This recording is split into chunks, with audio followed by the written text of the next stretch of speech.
Do you want to know how to get into Washington University School of Medicine? Are you wondering what med ed is like at WashU? How can you get into this top ranked program? Well, tune in. Today, you're going to hear from its Associate Dean for Admissions and Student Affairs.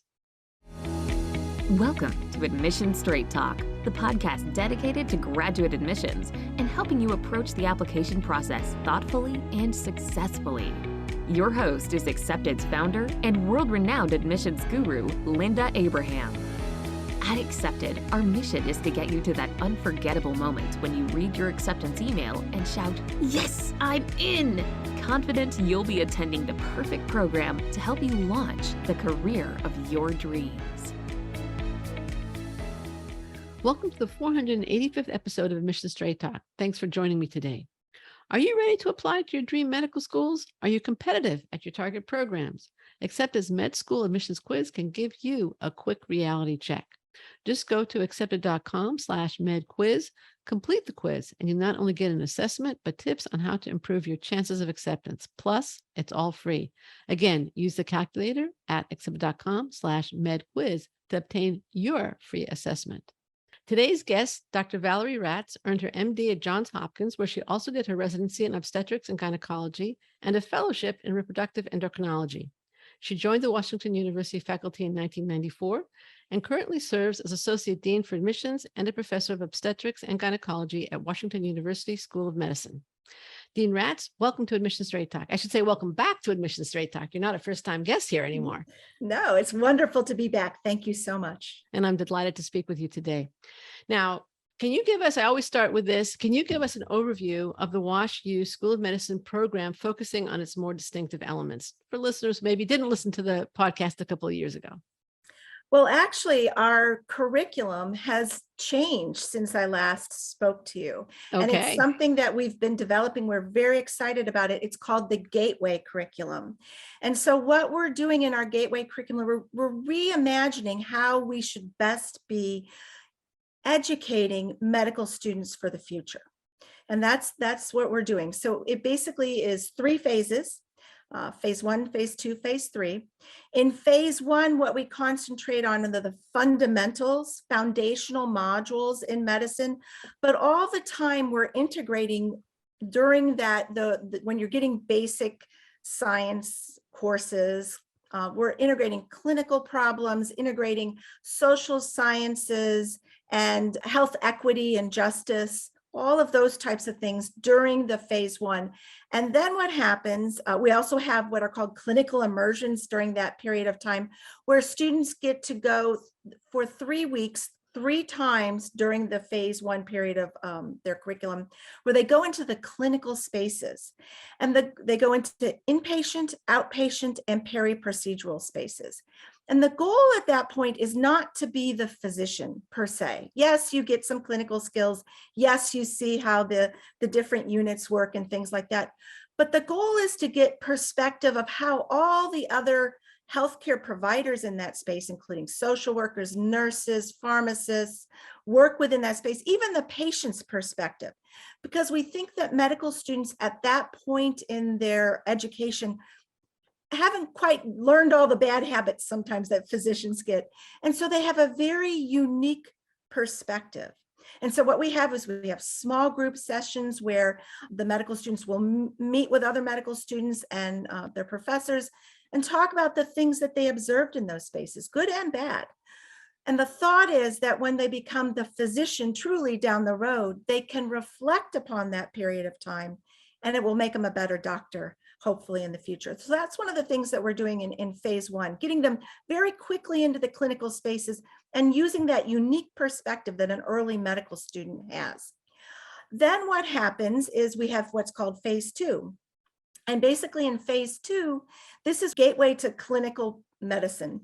And basically what this is where the students rotate through basically the 6 big specialties in medicine: OBGYN, medicine, surgery, neurology, pediatrics, psychiatry. This is required of all medical schools, that you rotate through these clinical services. You know, you're basically trying on all the hats to learn what type of medicine that you really enjoy. What we do uniquely in this phase of the curriculum is we have the clerkships start with what are called bookends. And at the beginning, what we do is we review foundational modules in science that we first taught in phase one that is applicable to the clerkship that you're going to be engaged in. So we are reviewing that medicine to help you remember it, understand it, and to be better able to apply it. This is this helical learning that we've integrated into our curriculum. So that seems to work really well. Then the students go and they engage for a period of about 6 weeks. And then at the end of that clerkship, they have a 1 week period of time called ARC for assessment, review, looking at the sort of clinically, and also being able to engage in sort of some community engagement type of activities that relate to the clinical experiences that they just had. So we think that phase two is working out really well. Students are very excited about it. They're learning medicine and seeing it applied. Yeah. Then what happens was you're about halfway, a little over halfway through the 4 years of medical school when you finish phase two. And now you go into phase three. And this is called Gateway to Specialization. The whole curriculum, as we call it, the Gateway curriculum. Yeah. So phase three is Gateway to Specialization. So what you've done at this point is you've tried on all the hats. You have this foundational knowledge. You have an idea of what you're going to be interested in. And we use the remainder of phase three to sort of do activities that will help you get ready for residency. So specializing in the area of medicine that you're truly interested in. Yes, there are a few required activities. There's an internal medicine sub-internship, and there are some advanced clinical rotations that you get to choose. You get to choose what you want to do. You know, if you were thinking about going into surgery, maybe you do an advanced clinical rotation or two in surgery, but you might also consider doing anesthesiology. Remember that those physicians, you're working with them very, very closely. And so having that knowledge, again, will help you when you're in residency. In addition, during phase three, there's ample time to do lots of elective work. So this is where we anticipate our students doing most of their research time. And now what they're doing is they're doing research in the area of medicine that they're going to go into. Right. And so they'll do research when they go off into their residency interviews. They'll be able to talk about their research, and the physicians who are interviewing them will be very interested in their topics, and they'll be very knowledgeable. And it really enhances our students as they prepare for the next step. There are some away rotations, there's some reading rotations, there's all sorts of activities like that, preparing for your next step of residency. Fascinating. Yeah. And I like the double helix the metaphor. helical learning, returning to things. And there's a lot of educational science that says with helical learning, if you're learning in this way, that you'll remember the material better. And there's so much to remember in medical school. Yeah. That we need to use every tip and trick that we have to help. For sure. Could you give us an idea of like how long each phase lasts, or what portion of the 4 years is used by each phase? Right. So phase one is about 16 months. Okay. And that's where you do the 7 foundational modules. You do the 3-week rotations through the inpatient, outpatient, and peri-procedural area. And there's also a 1 month period of time where you do what's called explore, and we can talk about that in just a second. So that's phase one, 16 months. And then basically phase two is 12 months. And then the remainder period of time for 4 years is in phase three. So at the end. Great. Thank you. Wow, Yeah. that is a lot. Yeah, no, we're piling in a lot. And it's basically, we've always been a very flexible medical school in terms of how we educate our students. We take this stance that our goal, we have very bright, motivated, enthusiastic medical students, and our job is to give them the resources, the experiences, the exposures, and the knowledge so that they can go on and do what they want to do in medicine. And so that's what we're trying to do with this new Gateway curriculum. It's fascinating. I mean, many medical schools have moved clinical exposure much earlier into the medical education. That's been a trend, I think, over the last probably 15, 20 years, from the 2 years didactic, 2 years clinical. but the way that you're mixing it up really throughout is fascinating. Yeah, we're very excited about it. The other thing that we've added is also part of the curriculum called Explore. And Explore is this concept that we think there are these 4 big areas in medicine. You pick your specialty, but Yeah. then there's also your passion in medicine. And the passions that we think we do really well in are research, education, advocacy, and inquiry innovation. So I always say these aren't pathways. You're not slotted into a pathway and that's all you can do. These are areas that you can develop in terms of passions, and our students typically will do many times more than one passion. And of course they would be applicable in any specialty. Correct. Right. So advocacy can be applied in any specialty in medicine, as can research, inquiry, innovation, and then education. We always want to make sure we don't forget that piece of the puzzle. Education is key. We have to keep educating our residents, our medical students, fellows, attendings. I still educate myself. Medicine is just exploding forward, and we have to keep up with the change. And that's one of the things the Gateway curriculum, I think that we've really emphasized, is we can't teach you absolutely everything you're going to need to know right here and now. We don't even know it. Medicine is going to change. Medical professors don't necessarily know what they're going to need in 20 years. Correct. Education is expanding, the knowledge is expanding. Yes. Now, I noticed in preparing for the call that there's a strong advising and coaching element to WashU's medical program. Can you touch on that? Yes, thanks for asking about it. That is one of the things that we added to the curriculum that we're truly very excited about. Our coaching program is such that when our medical students step onto campus, the first day of medical school, they are assigned a faculty coach. And this faculty coach is someone who has been educated and trained to know exactly what some of the issues that first-year medical students will encounter. Everybody who goes to medical school encounters a few bumps in the road. Sure. That's just the way medical school is. That's the way medicine is. And one of the things that we have to do is we have to help train you to how to navigate those sorts of issues. And so we've utilized our coaching program. So you're assigned a coach, and there's a small group of other medical students also assigned to that coach.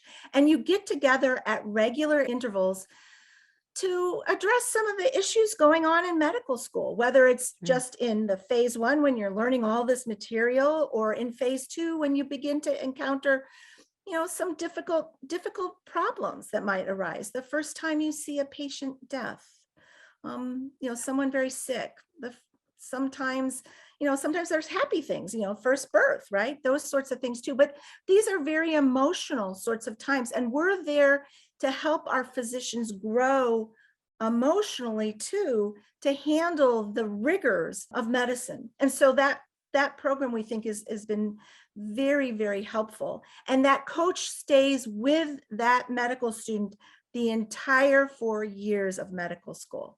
So it's a mentor that they will keep with them. Now, it's interesting, that's only one mentor at our medical school.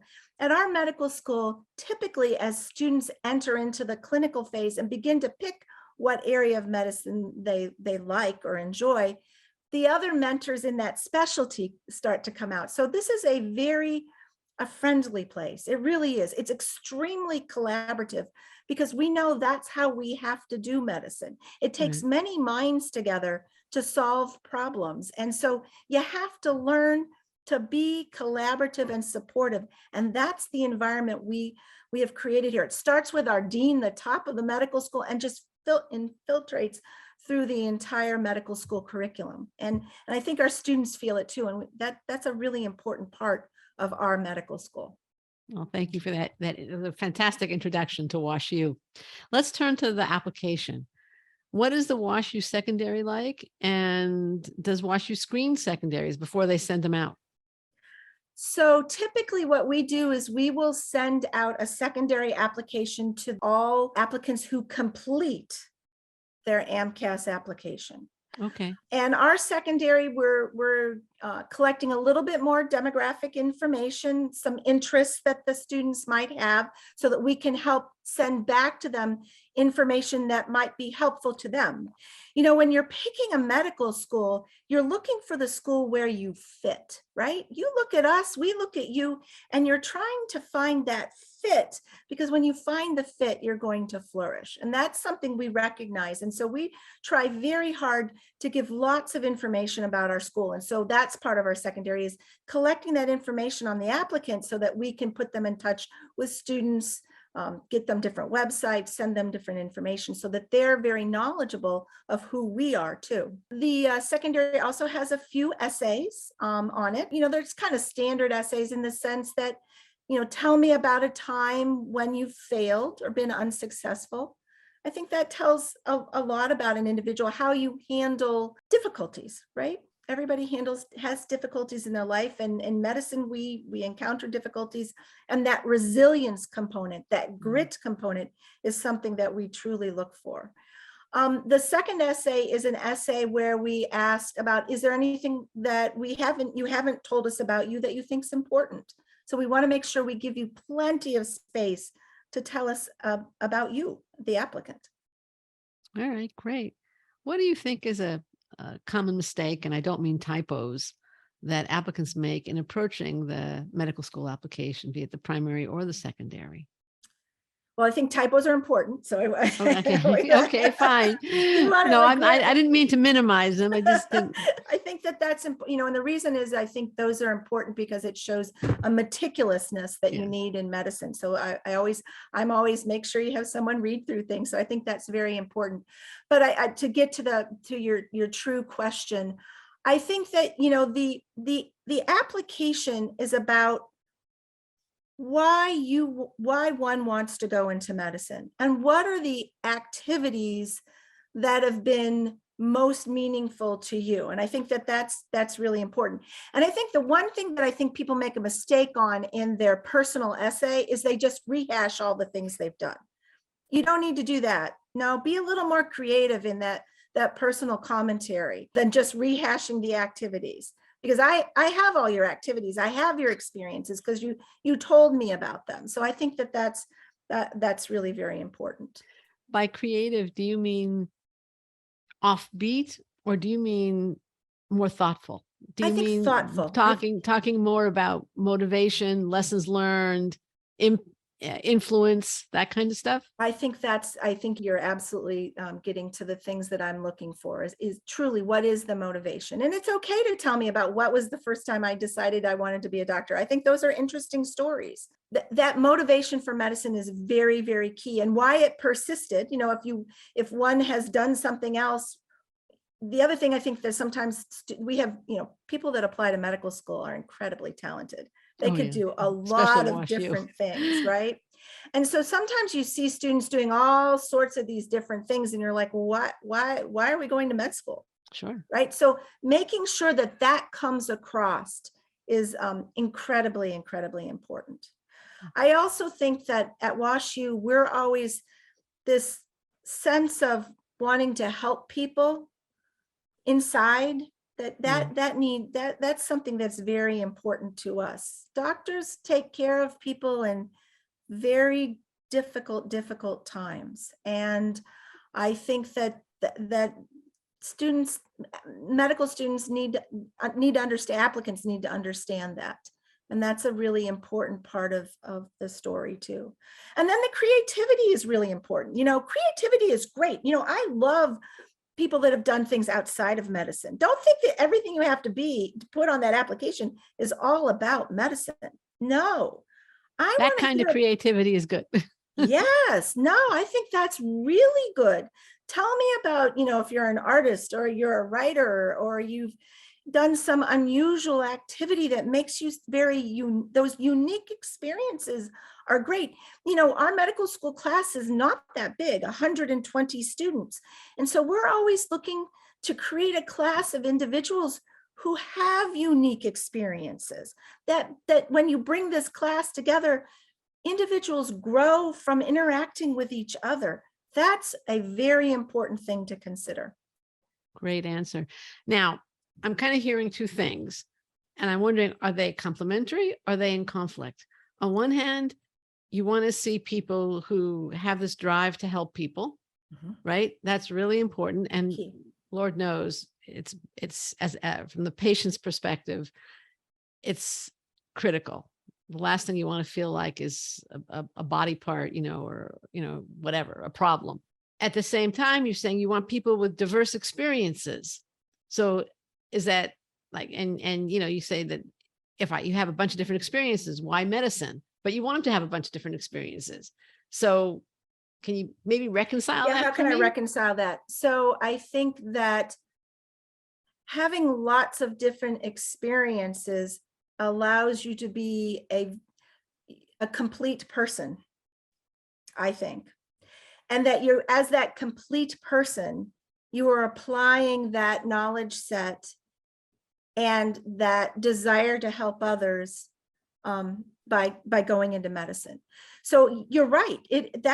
You're getting right at the thing that we're looking for. We're looking for individuals that have done these different things, but at the end of the day, in those essays, in that application, it's very clear cut that medicine is how they're going to apply themselves and that they have a passion for it. And there are different areas in medicine, right? Just like I said, there's the people who do great research. That's pretty creative too, right? You have to be creative and look at things in different ways to do research, to do inquiry innovation. Even education takes creativity.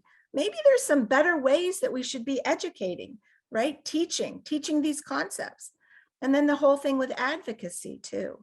We need to be thinking, just because we've always done it one way doesn't mean maybe there's a better way. Maybe we need that creativity there to help us do it in a better way. And so I think that's what I'm always looking for too. That's a great answer. Thank you very much for reconciling that. And if talking about creativity in education, look at the creativity that WashU has brought to bear in terms of its gateway curriculum.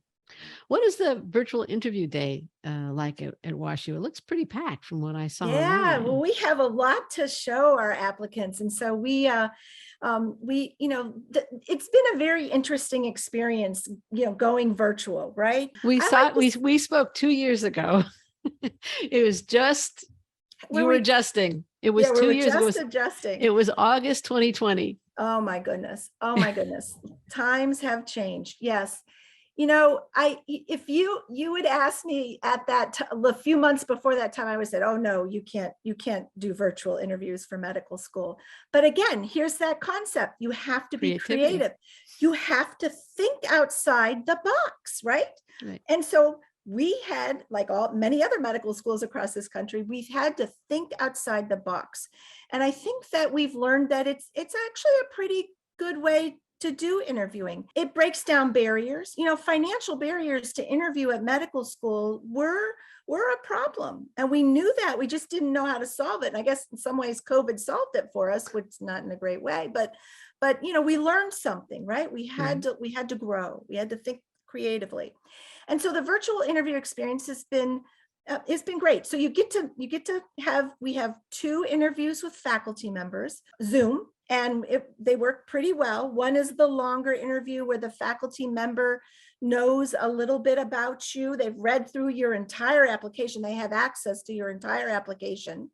And they'll have a conversation, right? That's the goal. That's how we do it. We like to have conversations to learn the applicant's motivation for medical school. And tell me the things that you've done that say, yes, this is your motivation for medical school. How have your experiences influenced that? And then there's an interview that's a much shorter interview, maybe 20, 25 minutes, which we call the closed file interview. And that interview is with a faculty member, but that faculty member knows nothing but your name and personal pronouns. And that's all they know about you. And so it's getting to know an applicant through a different lens, with a different view, right?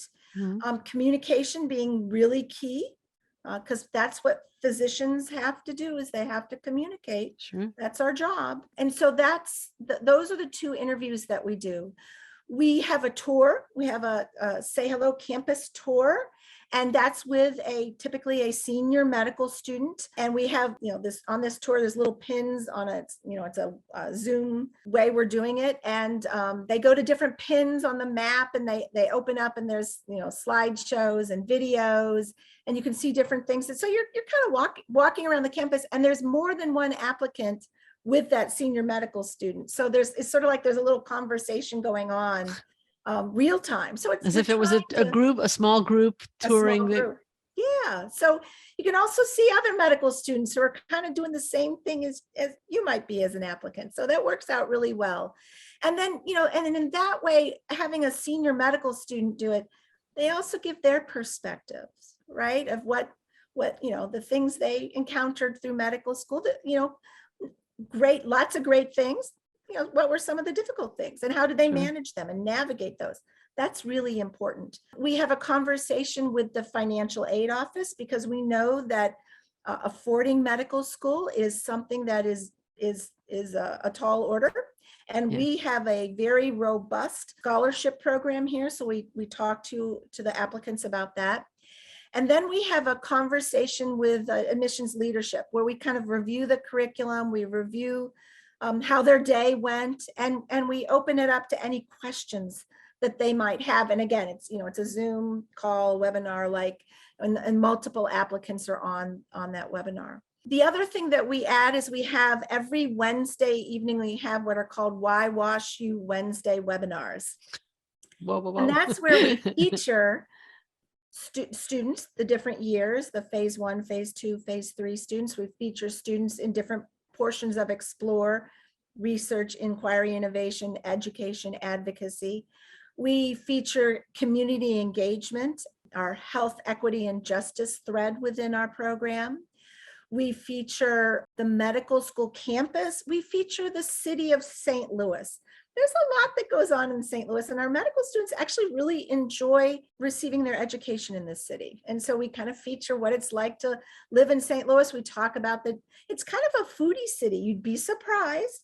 And they like to talk about restaurants and things like that. So helping the student understand, because obviously many of these students haven't ever necessarily set foot in the city of St. Louis, and they're making decisions about that. So we try to give lots of information through those WashU Wednesday webinars. Wow.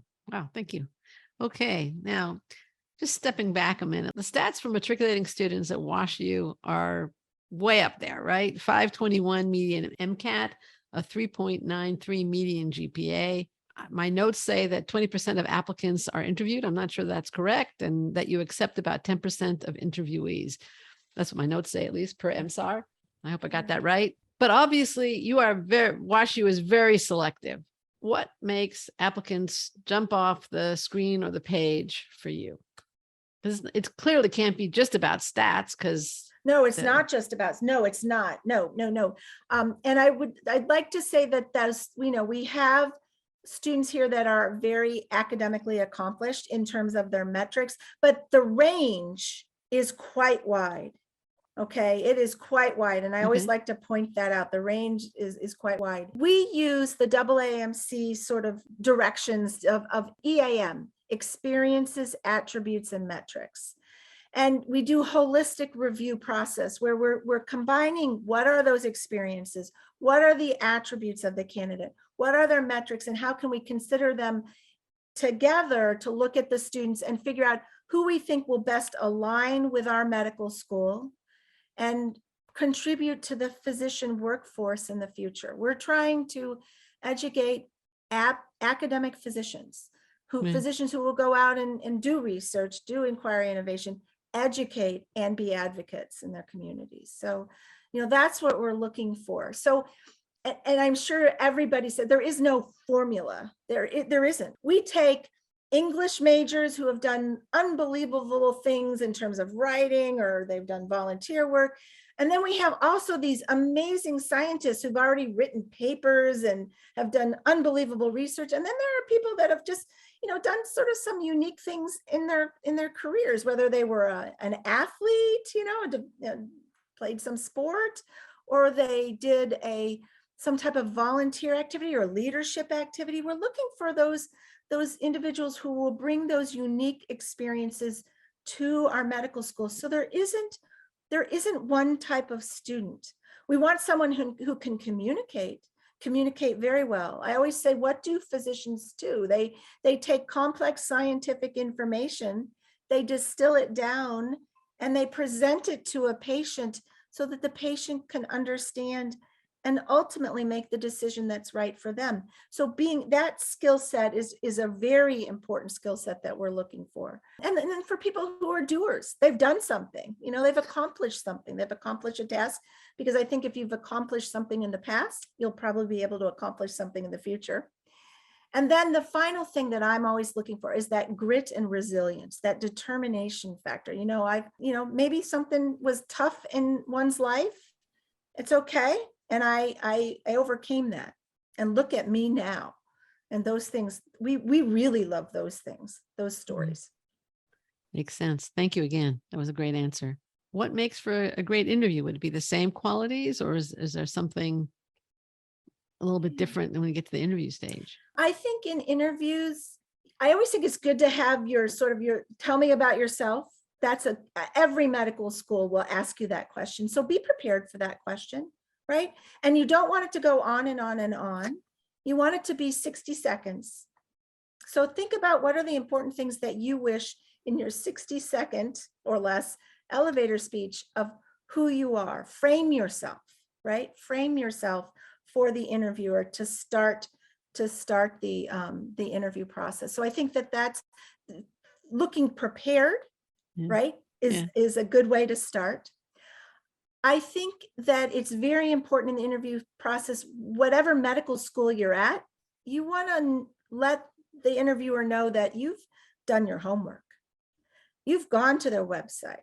You've read about that medical school.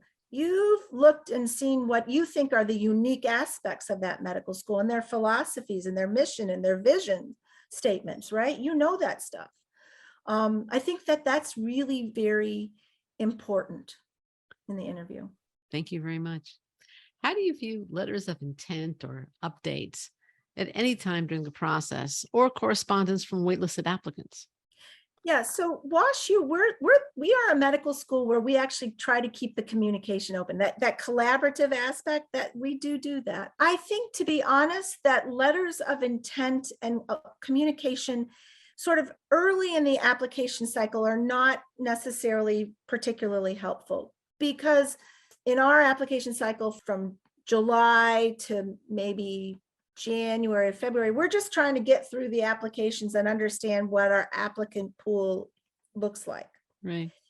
And then as you get more into end of January, February, March, that's when you're beginning to select those individuals you think that will best align and fit your medical school.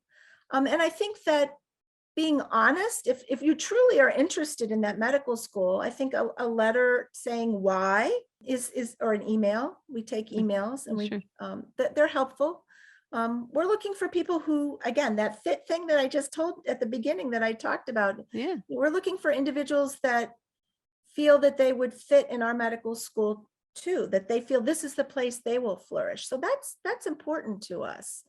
So we keep that line of communication open. And then the wait list is the same sort of process. We listen to students, as they're navigating this process. It's hard. Yeah, I say to medical student applicants, you start filling out those applications in April, May, and many times you don't know much until March and April. And sometimes the process really drags on through the beginning of the summer. That is not uncommon. Right. And it's hard to kind of, you want to say, you don't want to tell every medical school that this is the greatest school, because that's not authentic. Don't do that. That'll work against you.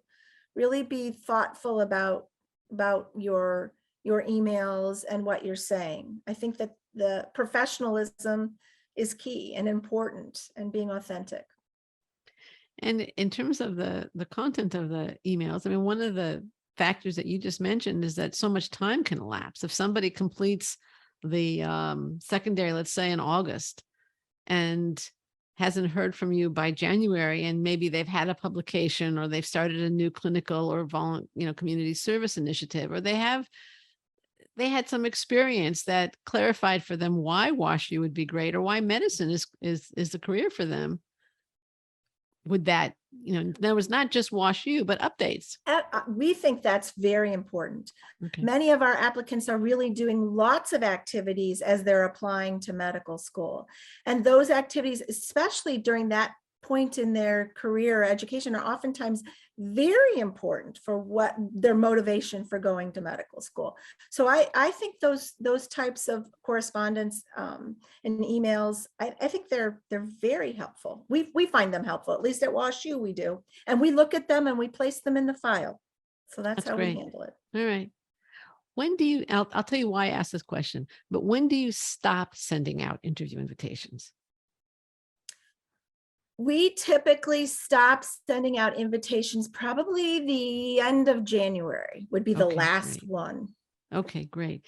The reason I ask is because there's this thing out there that if you don't have an interview invitation by Thanksgiving, you're toast. Not at WashU.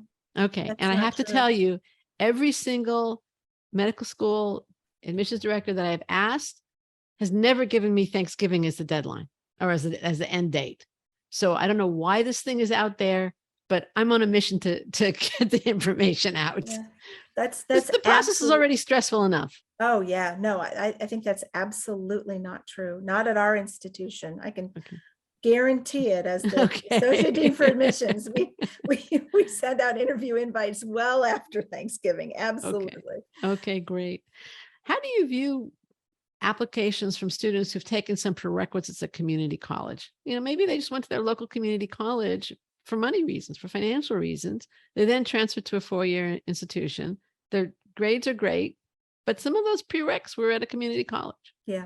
So, we look at education, we look at competency. That's even part of the Gateway curriculum, is all about meeting competency requirements. And there's different categories of things that we're looking for. So, the way we look at prerequisites is the goal is that you are competent in those areas because we think you need to have that knowledge to be successful in medical school. It's not a way to keep you out of medical school. It's a way to make sure that you have competency in those areas so that you will be successful and that you'll hit the ground running. So we take the stance that if you take those classes at a community college, those prerequisites at a community college, that's fine. We will take AP credit, especially if it's been on a transcript, if you document that. Even online courses, we will actually occasionally accept too. Now, the caveat to that is that if you take those types of classes and we also expect you then to have maybe do more rigorous classes in the areas of biology. So you've been able to take those prerequisites, but now you're going to go and you're going to take some advanced courses, and then you're going to do really fabulous in those advanced courses, which shows me your scholarship ability. So that's something that we're always looking for too. That makes sense. That makes perfect sense. How important to WashU is shadowing, and how do you view virtual shadowing? Yeah. So I think shadowing is important because you have to be able to ask the question, well, have you ever seen a physician work, and what do you like about being a doctor? And I think it's hard to answer that question without having a little bit of real life experience with that. I think that shadowing also many times shows the applicant that, it's not all perfect. It's not a perfect world. It's not always lovely, and things don't always go perfectly right or well, and that, that there are stresses. So I think that shadowing shows you that, the problems sometimes that we have with communicating with patients and the family members and the dynamics that go on in the settings that we're in, right? And so I think those observations are very, very helpful to applicants as they apply to medical school. But at WashU, and this is a very individual thing, I think different medical schools approach this question in very different ways. At WashU, we're like, I think you need a little bit of clinical experience so you can answer that question. What have you observed, good and bad, about being in the healthcare space? And so I think that's helpful. I also think that you don't always have to shadow a physician. You learn a lot from shadowing others within the healthcare spaces. There's a lot of information to be gained and learned. So medicine is the spaces in which we work, physicians work. It takes multiple people working together to solve these complex medical issues and problems. And so I think that getting clinical experience, not necessarily always shadowing physician, is helpful too. So don't, that you can see a lot that way and learn a lot that way. Oh, for sure. Do you, like, if somebody, let's say somebody's has a couple of years of EMT or scribing or perhaps medical assistant experience, do you still want to see shadowing? Or I would think that, to me, that's shadowing.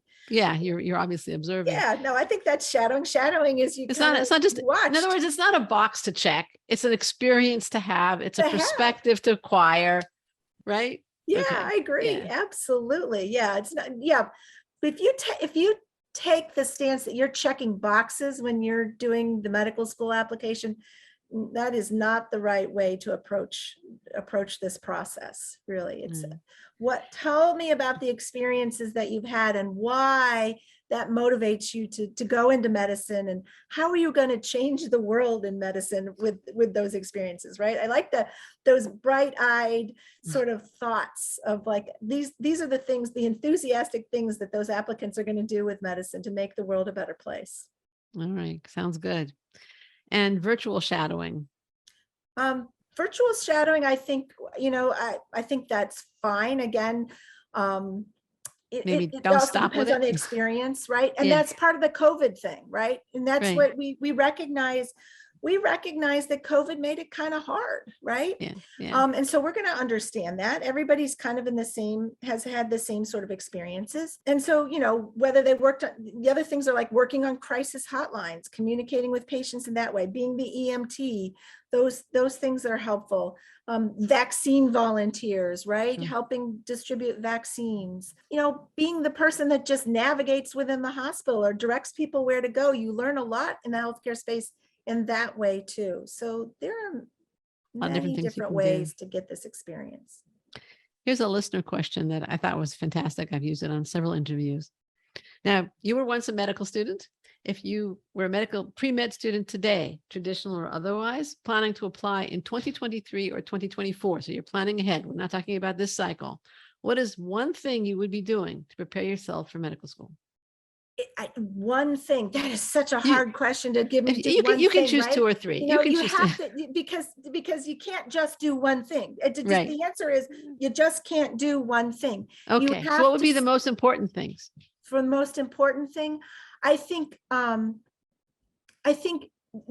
having the experiences within the healthcare space that we just talked about, that is, you got to understand the healthcare space and be able to say, yeah, I've seen it and I know that it's the right thing for me to do. I think that's true. I think you have to show people that you care. I think you have to want to be around people. That's the other thing. I think you have to show that too. This sense that you care about people and you want to help them. That is particularly important. And there are different ways to show that. And I guess I would do that now. It's such a different world now than it was when I was going to medical school many moons ago. We won't talk about that. But I won't talk about it if you won't.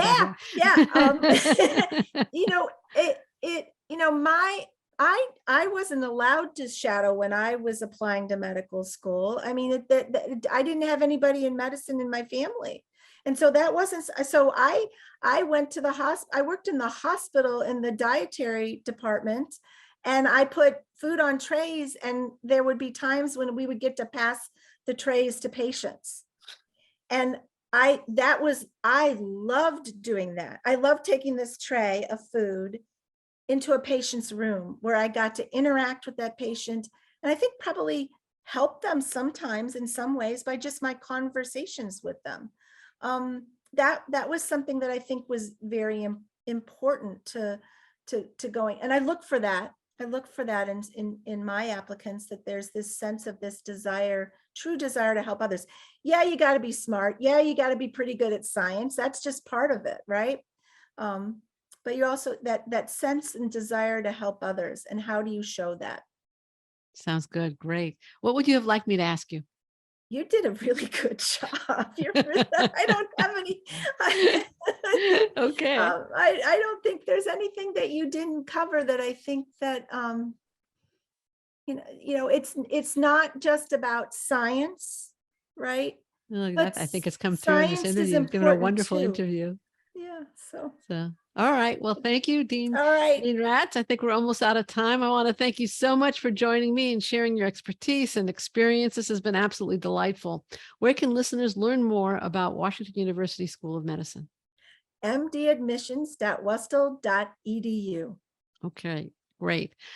We're going to include links in the show notes at accepted.com/485 to WashU Medical's website, as well as to other resources that may be helpful to listeners.